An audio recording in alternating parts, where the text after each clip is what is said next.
बच्चों में mobile phone का इस्तेमाल हम देख ही रहे हैं कि दुनिया में इनकलाब बर्पा किया है, चूँकि मोबाइल ने और सही मानों में दुनिया इंटरनेट और मोबाइल की इजाद के बाद सिमट कर एक ग्लोबल विलेज तो बन चुकी है, लेकिन फिर हर चीज़ के एडवांटेजेस के साथ साथ डिसएडवांटेजेस भी होते हैं। तो हमने राब्ता करना तो आसान कर लिया एक दूसरे से, दुनिया के किसी भी कोने लेकिन में हमने रह के राब्ते कार्ड भी दिए हैं। राब्ते कार्ड भी दिए हैं, साथ बैठे होते हैं और हर बंदा जो है फ़ोन में बिजी रहता है। और इसका सबसे बुरा असर जिस पर तवज्जो अमूमी तौर पर नहीं दी जा रही वो बच्चों पर आ रहा है, बच्चों पर, क्योंकि बड़ी बिल्कुल। कॉमन प्रैक्टिस है, हम सबके घरों में ये होता है कि बच्चा रो रहा है जी तो उसको फ़ोन दे दो। अच्छा, ये क्योंकि मैं खुद भी एक मदर हूँ तो मैं इस चीज़ को शायद ना ज़्यादा बेहतर तौर पर बता सकती हूँ कि हम लोग जब जो वर्किंग मदर्स हैं, जो जॉब करती हैं, फिर उन्होंने अगर घर में भी काम करना हो तो उनको ये फील हो रहा होता है कि अच्छा मेरा ये काम भी रह जाएगा, वो काम भी रह जाएगा। अगर बच्चा तंग कर रहा है तो उसको कहीं ना कहीं बिजी रखने के लिए ना हम उसकी फिजिकल एक्टिविटी से ज़्यादा हम लोग कहते हैं उसको मेंटली कहीं ना कहीं हम लोग बिजी करते हैं। और वो हम लोग को सबसे आसान लगता है मोबाइल। हम कहते हैं मोबाइल पकड़ा दो, बच्चा तंग नहीं कर रहा, आप फटाफट अपने काम निपटा लो। लेकिन हम लोग ये नहीं सोचती, मैं खुद भी शायद, कि इसका लॉन्ग टर्म में कहीं ना कहीं बुरा असर क्या हो रहा है। बच्चा अभी मोबाइल पे बैठा है, क्योंकि एक मर्तबा मेरा बेटा छोटा था, मैं उसको डॉक्टर के पास लेकर गई तो वहाँ पर एक बच्चा आया हुआ था, वो बीमार था, वो तकरीबन होगा कोई 8-9 साल का होगा।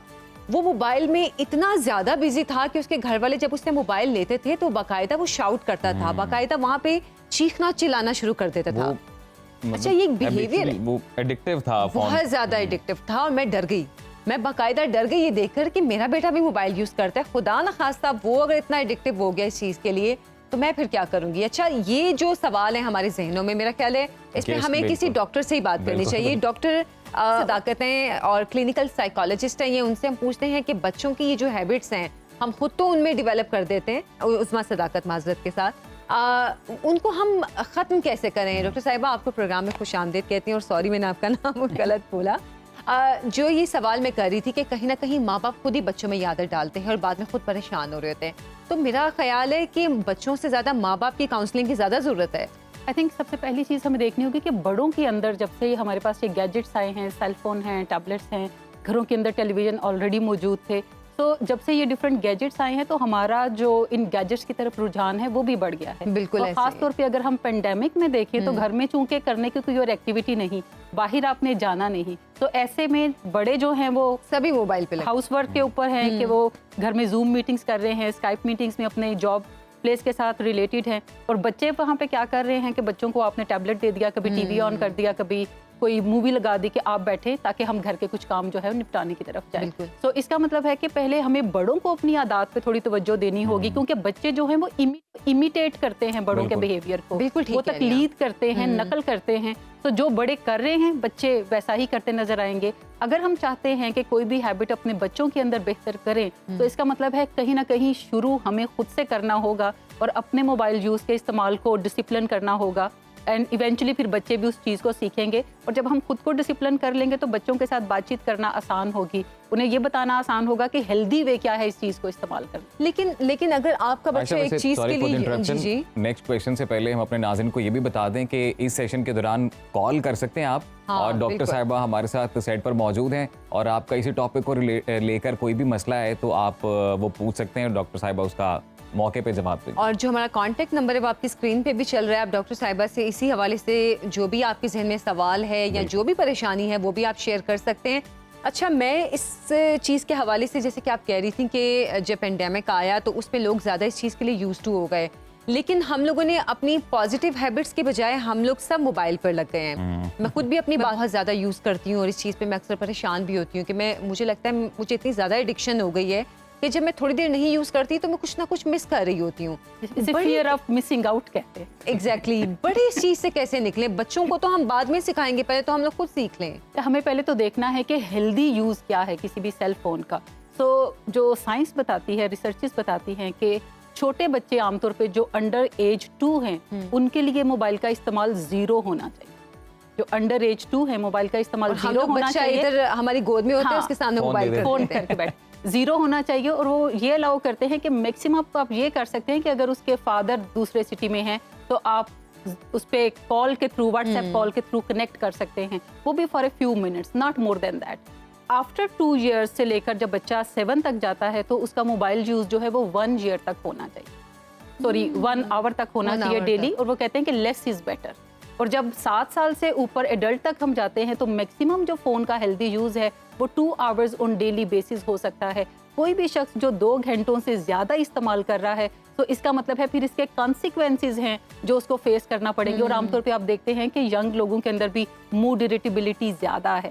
इसका मतलब है कि मोबाइल का इस्तेमाल पीछे ज़्यादा है, बिल्कुल। पेशेंस कम हो गया है, मोबाइल का इस्तेमाल काफ़ी ज़्यादा है। इसके अलावा अगर हम देखें कि हमारी जो यानी जो बातचीत करने की सलाहियत है वो भी वीक होती है, डॉक्टर साहब क्योंकि हमारे जब हम साथ लाइव कॉलर हैं जी, फाइजा लाहौर से हमारे साथ मौजूद हैं। अस्सलाम वालेकुम फाइजा, कैसी हैं आप? ठीक ठाक हैं? वालेकुम सलाम जी, अल्लाह का शुक्र। जी मैंने फाइजा, जी जी आप पूछें सवाल अपना। जी मेरा बच्चा 8 साल का है। वो खाता भी नहीं है, वो सोता भी नहीं है, उसे बस मोबाइल चाहिए। उसे आइस के नीचे फुल ब्लैकनेस आ रही है, वो मतलब बहुत यूज करता है मोबाइल। डार्क सर्कल्स आ गए हैं उसकी आंखों के नीचे। जी जी ऐसा ही है। वो चल। उसे लेते मोबाइल वो शॉर्ट करता है, बदतमीजी करता है। ये वही बात हो गई ना जो मैं अभी बता रही हम हूँ। खुद 3 नहीं मोबाइल यूज सिम्टम्स खुद ही करते। बता दिए। मोबाइल यूज नहीं करना, हमने अपने मोबाइल सेल कर दी है, टच हमने कीपैड ले ली है, लेकिन फिर वो बच्चा शॉर्ट करता है, बदतमीजी करता है, मोबाइल दो बस। जी फाइजा आप सुने डॉक्टर साहिबा का जवाब। अच्छा, यहाँ पे ना इसी से रिलेटेड मेरा भी एक क्वेश्चन है, बल्कि पहले भी मेरे जहन में था कि कहते हैं इट्स नेवर टू लेट, मतलब आप कुछ भी अच्छा शुरू करने के लिए कभी भी कर सकते हैं, लेकिन क्या जो बच्चा इतना मोबाइल के लिए एडिक्टेड हो गया है, क्या आप उसको इस चीज़ से दूर कर सकते हैं? हाँ बिल्कुल कर सकते हैं। आपको ग्रेजुअल एक प्रोग्राम जो है वो बनाना पड़ेगा कि ये जो मोबाइल का इस्तेमाल है, आमतौर पे हम सोचते हैं कि ये विद इन 1 डे हो जाएगा। अगर आपके बच्चे के हालात ये हैं कि वो रातों को 3-3, 4-4 बजे तक सो रहा है क्योंकि वो मोबाइल का इस्तेमाल ज़्यादा करता है, वो खा नहीं रहा या उसका वजन ज़्यादा बढ़ रहा है क्योंकि वो हर टाइम मोबाइल के ऊपर है, शाउट करता है जब आप उससे वापस लेते हैं, तो इसका मतलब है कि अब थोड़ा आपको कोई 6 मंथ टू 8 मंथ कोई प्लान बनाना पड़ेगा कि इवेंचुअली मैंने इसकी मोबाइल की हैबिट को 1 आवर तक लेकर आना है। हमेशा याद रखें कि जब भी आप स्क्रीन के ऊपर देखते हैं तो आपके जो सोने वाले ब्रेन केमिकल्स हैं हमारे, जिसे हम मेलाटोनिन कहते हैं, वो डिक्रीज होते हैं, उनकी इंक्रीज वो नहीं होते। जनरली ये केमिकल जो है शाम के बाद जब हम सोने की तरफ जाते हैं तो ये केमिकल बढ़ते हैं, ये केमिकल होंगे तो हम सोने की तरफ जाएंगे। बिल्कुल। लेकिन अगर इन केमिकल की ये केमिकल डिक्रीज हो रहे हैं बिकॉज स्क्रीन सामने है, तो इसका मतलब है कि वो बच्चे फिर काफ़ी लेट सोने की तरफ जाएंगे। टेंट्रम जब कोई बच्चा थ्रो करता है सो इसका मतलब है ये बिहेवियरल प्रॉब्लम्स हैं कि वो आपसे भी बदतमीजी करने पे तुल गया, उसने शोर करना शुरू कर दिया, और बाजुकात माएँ एम्बेरसमेंट के खौफ से बच्चे को पकड़ा देती हैं कि पकड़ लो। बिल्कुल ऐसे ही राइट? बाजुकात माएँ इस कॉन्फ्लिक्ट्स को फिलहाल उससे निपटने का इजी हल देखती हैं कि अच्छा मैं इसको मोबाइल दे देती हूँ, मेरे और भी काम है, मैं बाद में इसको देखूंगी। जो मैं भी बात बात कर रही कभी थी। नहीं आती, वो बात कभी नहीं आती। एक अपने घर में रूल ऑफ थंब बना लें कि जब बच्चा शोर करेगा तो फिर उसको मोबाइल नहीं मिलेगा, क्योंकि जब किसी का बुरा बिहेवियर है और आप उसको रिवॉर्ड करते हैं मोबाइल देकर, तो वो बुरा बिहेवियर इंक्रीज होता है, वो वो ज्यादा डिक्रीज strong नहीं होता है। वो डिक्रीज नहीं होगा। तो उस बुरे बिहेवियर को ब्रेक करने के लिए आपको करना ये है कि आप एक दिन उसको कहें कि आपको जितना शोर करना है आप कर लें, अच्छा। मोबाइल जो है वो आपको नहीं मिलेगा। मोबाइल तभी मिलेगा बिल्कुल। जब आप खामोश होंगे, जब आप मुझसे आके रिक्वेस्ट करेंगे कि मामा मुझे 1 आवर के लिए या हाफ एन आवर के लिए मोबाइल चाहिए, तो मैं फिर आपको दूंगी। अब डॉक्टर ये साहब हमने अक्सर ये देखा है, बल्कि रिसेंटली मैं पढ़ रहा था कहीं पे कि पहले कॉलर हैं जी मोहम्मद काशिफ साहब जंग से हमारे साथ मौजूद हैं। कैसे हैं काशिफ साहब? अस्सलाम वालेकुम। जी बहुत शुक्रिया सर। सर मैं जंग से बात कर रहा हूँ, मोहम्मद काशिफ। एक तो सर ये है कि आपको जो टॉपिक डिस्कस कर रहे हैं बहुत ज़बरदस्त है जी। तो दूसरा सर मेरा क्वेश्चन है कि मेरा बेटा है 5 साल का, बड़ी 3 बेटियां हैं, तो उनको देख के बच्चे ये करते हैं, छोटा बच्चा ये है कि उसको अगर मोबाइल फ़ोन ज़्यादा ना दिया जाए तो वो रो रो के बहुत बुरा हाल कर लेता है। तो अब उसकी आदत हमने ही डाली है, तो इसका करना ये है कि क्या किया जाए इसके बच्चे को इतनी छोटी एज में मोबाइल की अच्छा, आदत वैसे कम कर वैसे दिया काशिफ जाए। साहब जो डॉक्टर साहिबा अभी जवाब दे रही हैं वो मेरा ख्याल है वो बिल्कुल सेम आपके जी। इसी क्वेश्चन का, इसी क्योंकि सवाल पहली का जो जवाब कॉलर है। थी उनका भी यही सवाल था बिल्कुल। और वो जवाब भी हमारा वही है। जी डॉक्टर साहिबा। हाँ जी, कि एक दिन आप उसको बता दें कि तुम रोगे तो फोन नहीं मिलेगा, और फिर वो रोए जितना मर्जी रोए नहीं दे। बाजू का जब आपका बच्चा आपके सामने रो रहा होता है तो आपका दिल पसीजता है, हाँ, और आप बिल्कुल। कहते हैं कि हाय ये रोए तो ना फोन लेना है ना फोन ले लो। लेकिन फिर हम ये भूल जाते हैं कि ये कंटिन्यूटी के अंदर है, how long we can take it क्योंकि बच्चे को तो जब भी लेंगे उसने तो रोना ही रोना है, तो एक दिन का रोना बर्दाश्त कर लें, अगर वो रो रो के सोने की तरफ भी जाता है वो भी बर्दाश्त कर लें, वो खाना पीना नहीं करता तो उसको भी बर्दाश्त कर लें, लेकिन शाउट नहीं करें उस पर,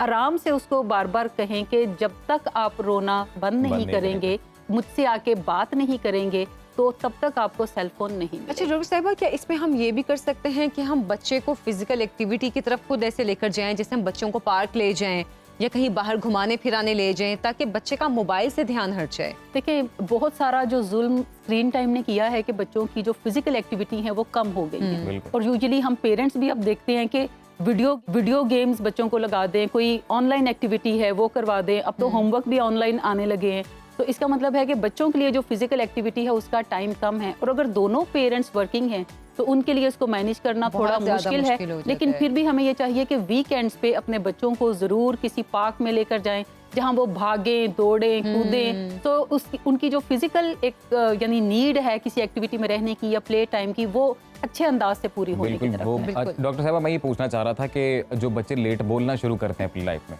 उसका भी इस चीज़ से कनेक्शन है? देखिए, बहुत सारी रिसर्चेज ये यानी प्रूव करती हैं कि जब बच्चे शुरू में यानी 2 ईयर से पहले अगर हम उन्हें सेल फोन का इस्तेमाल देंगे तो उनका लैंग्वेज डेवलपमेंट जो है वो डिलेड होता है, क्योंकि लैंग्वेज जब भी कोई डेवलप होती है तो यूजुअली 4 स्टेजेस हैं कि बच्चे पहले साउंड्स बनाना सीखते हैं, अगर बच्चे को पानी चाहिए, डायपर चेंज करना है तो वो रोने की तरफ जाएगा, फिर इवेंचुअली वो जेस्चर देते हैं कि मुझे ये चाहिए, मुझे ये लेना है, ठीक, फिर वो वर्ड्स में बात करते हैं कि मुझे वाटर से मुराद होती है कि मुझे पानी चाहिए, इवेंचुअली वो सेंटेंसेस की तरफ आते हैं कि मुझे पानी चाहिए। तो 2 इयर्स का जो पहला अरसा है वो लैंग्वेज डेवलपमेंट में काफ़ी ज़्यादा इंपॉर्टेंट है, लेकिन अगर हम बच्चे से खुद बात नहीं करेंगे, इंटरेक्ट नहीं करेंगे, बच्चे को सेल फोन दे देंगे तो वो 1 वे इंटरेक्शन है, वो 2 वे नहीं है। लैंग्वेज डेवलप के लिए 2 वे इंटरेक्शन चाहिए कि बच्चा आपसे बात करता है, आप उससे बात करते हैं, आप बात को एक्सप्लेन करते हैं, आप बात को बिल्ड करने की तरफ जाते हैं ताकि उसकी वोकैबुलरी बढ़े, ग्रामर उसकी जो है वो बेहतर होने की तरफ जाए।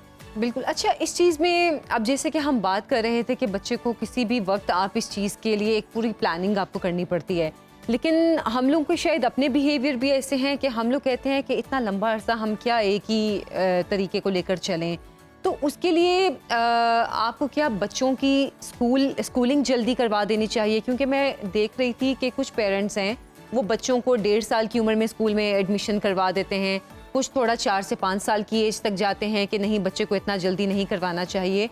आपके ख्याल में बच्चे की स्कूल की एज कौन सी ज़्यादा बेहतर है, ताकि बच्चे, वो भी एक एक्टिविटी है बच्चे के लिए, जाहिर सी बात है। स्कूल की एज 4 से 5 के बीच में आइडियल है। अच्छा। लेकिन चूंकि पेरेंट्स आजकल स्कूल वाले भी बहुत सारी अट्रैक्शन डेवलप करते हैं कि ये किंडरगार्टन है, वालों की अपनी जहाँ आपका बच्चा प्ले करेगा, ठीक? अब आप कहते हैं अच्छा मेरे बच्चे ने घर में जो प्ले करना है तो वो मैं स्कूल में करवा दूं, ये थोड़ा फैंसी लगता है, बट बेटर यही है कि आप शुरू में अपने साथ उसका रिश्ता स्ट्रॉन्ग करने की तरफ जाएं, अपने साथ उसका कम्युनिकेशन स्ट्रॉन्ग करने की तरफ जाएं, उसको डिफरेंट फिजिकल एक्टिविटीज़ में लेकर जाएं, एंड इवेंचुअली जब वो 4 से 5 साल के बीच में हो तो फिर आप उसको स्कूल की तरफ भी लेकर जाएं। और शुरू में बाज़-औक़ात माओं को मुश्किल लगता है कि मेरे पास टाइम नहीं है, तो जो कुछ लर्निंग आपने घर पे करवानी होती है, ताकि बच्चों के आजकल बच्चों के एडमिशन होते हैं, उससे पहले एक टेस्ट 4 साल के बच्चे का एक टेस्ट। मैं गई थी अपने बच्चे का एडमिशन करवाने, तो आगे से कहते हैं अच्छा बच्चे को ये आते, तो मैंने सोचा ये सब कुछ तो आप नहीं सिखाने। नहीं, आजकल वो एक्सपेक्ट करते हैं कि बच्चा घर से काफ़ी चीज़ें सीख कर, और बच्चे का बाकायदा टेस्ट लेते हैं, फिर वो आपको एक लंबी चौड़ी रिपोर्ट देते हैं कि आपके बच्चे की कॉग्निशन में ये प्रॉब्लम है, आपके बच्चे के बिलीफ सिस्टम में ये प्रॉब्लम है, या उसके बिहेवियर में ये इश्यूज हैं, या आपको घर के अंदर दुरुस्त करने हैं। तो मेरे ख्याल में 4 से 5 साल का एज जो है, और रिसर्चेस भी यही बताती हैं कि 4 से 5 साल का बच्चा जो है वो इंडिपेंडेंट मूव करने के काबिल होता है किसी भी ऐसी प्लेस पे जहाँ पे आप अबिट अराउंड नहीं भी होते और कोई और केयर गिवर है तो वो इजीली उसके साथ। अच्छा, इसमें एक चीज, अच्छा अजीम आपसे भी सॉरी, मैं आज आपको बोलने का कम दे रही हूँ, लेडीज टॉपिक है, ये बिल्कुल ये हमारा ज्यादा दिल के करीब है। जब बड़े बहन भाई होते हैं, और बड़े बहन भाई क्योंकि ज़्यादा मोबाइल या किसी न किसी गैजेट के ज़्यादा उनको एडिक्शन होती है, तो छोटा बच्चा जो है वो अपने बड़ों को देख के, जैसे हम बात कर रहे थे कि बड़ों से सीखता है, वो अपने बड़े बहन भाइयों से सीख रहा होता है।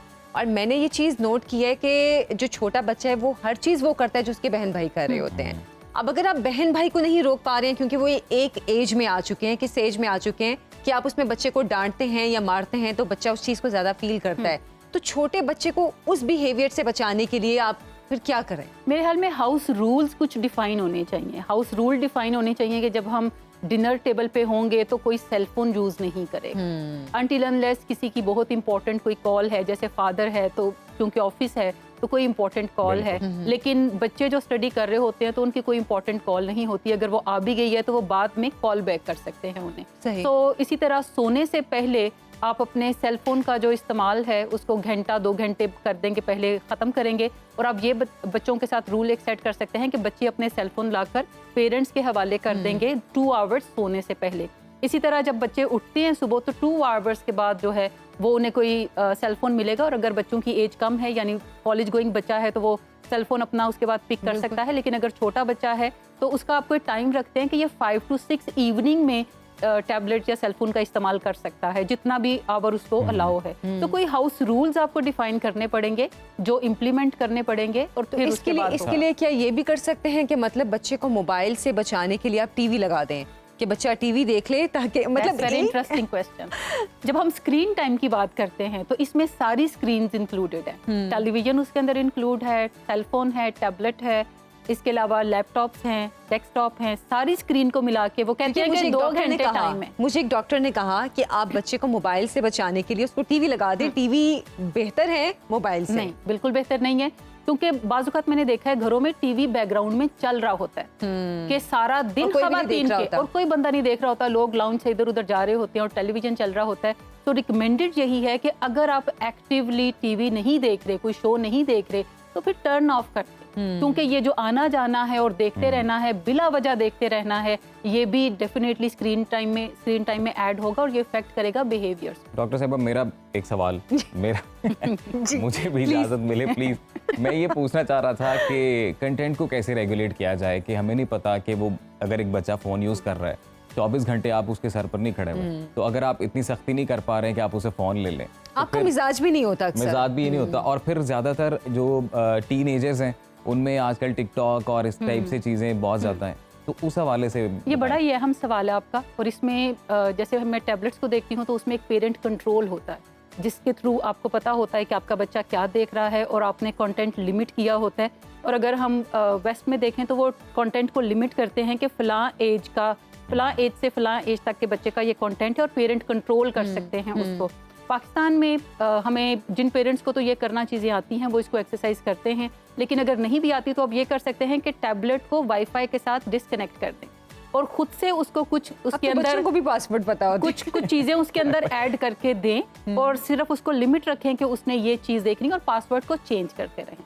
पासवर्ड मैंने देखा है, मैंने बाजुका देखा है कि बच्चे इतने शार्प होते हैं कि आप जब अपना फोन यूज कर रहे होते हैं तो वो पीछे खड़े होकर देख रहे होते हैं, फिर एक बहन दूसरी को आवाज देके कह रही होती है ये पासवर्ड, वो पासवर्ड नोट कर लेते हैं ये पासवर्ड। ये बड़े भी खैर यही करते हैं, कीप चेंजिंग इट ताकि कम से कम उसका रिस्क रहे कि आपके बच्चे उसको इस्तेमाल करें। बिल्कुल। और एक और बात बड़ी अहम है कि जब आपका बच्चा बात करने आपके पास आए, पर्टिकुलरली माओ के पास या बाप के पास आए, तो फिर आप अपने सेल फोन को छोड़ दें। अच्छा, एक चीज और, आप उस टाइम पे ये कहते हैं कि हाँ क्या बात है और आपका ध्यान जो है वो सेल फोन में होता है। बिल्कुल, तो इससे बच्चा सीखता है कि मैं इम्पोर्टेंट नहीं हूँ, ये सेल फोन इम्पोर्टेंट है, तो इसका मतलब है मुझे भी रिश्ता सेल फोन से बनाने की जरूरत है। बिल्कुल। अच्छा, कुछ गेम्स हैं जो कि बच्चों में वायलेंट बिहेवियर को बहुत ज्यादा कर रही हैं, अगर पबजी है या इस तरह की और कई गेम्स आ चुकी हैं। अब क्योंकि मैंने खुद भी एक्सपीरियंस किया, मेरी फैमिली में भी इस तरह के बच्चे हैं, बड़े बच्चे जो कि जब बड़े आते हैं तो उसको अनइंस्टॉल कर देते हैं और जब कोई नहीं होता तो फिर उसको इंस्टॉल कर लेते हैं। इस चीज से हम कैसे बच्चों को मेरे ख्याल में हमें बच्चों के साथ बातचीत करने की ज़रूरत है कि कोई भी चीज़ की अफादियत क्या है और नुकसान क्या है, ताकि बच्चे वेल इन्फॉर्म्ड डिसीजन करने की तरफ जाएं। खास तौर पे जो बच्चे टीनेजर्स हैं उनको आप ज़बरदस्ती लिमिट नहीं कर सकते। शुरू में अगर आप हाउस रूल्स बना दें तो बहुत अच्छी बात है और इवेंचुअली आप उनको मजीद एक्सरसाइज करते जाएं। बट जो बच्चे टीनेजर्स हैं आपको उनसे बात करना पड़ेगी और आपको बतौर पेरेंट आप कहते हैं कि मेरा बड़ा स्ट्रॉन्ग कंसर्न है कि आप जो वीडियो गेमिंग खेलते हैं इससे वायलेंट बिहेवियर जो है वो इंक्रीज होता है। अच्छा, ये वैसे ये हम लोग का अलमिया मुझे लगता है कि अब पेरेंट्स बच्चों से डरते हैं कि बच्चों के जो टेंट्रम्स हैं, जो मूड स्विंग्स हैं, बच्चे अब पेरेंट्स डरते हैं कि भाई बच्चा बुरा मान जाएगा। लेकिन पहले बच्चे डरते थे माँ बाप से। एक चीज मैं यहाँ पे बतौर प्रोफेशनल ये भी बात जरूर करना चाहूंगी कि हमने कुछ हवा बना दिया है बच्चों को और हमें लगता है कि अगर मैं ये कह दूंगा तो इसकी साइकोलॉजी डिस्टर्ब हो जाएगी, अगर मैं ये कह दूंगा तो इसकी साइकोलॉजी डिस्टर्ब हो जाएगी। एक चीज होती है पोस्ट ट्रॉमेटिक ग्रोथ, एक है post traumatic stress post traumatic growth भी बड़ी इंपॉर्टेंट है। जब तक आप किसी को अनकंफर्टेबल नहीं करेंगे। अगर आप गैर जानिबदार, बेराग तज्जियों और तबसरों में दिलचस्पी रखते हैं तो अभी सुनो न्यूज़ का YouTube चैनल सब्सक्राइब करें और बेल आइकन को क्लिक करें।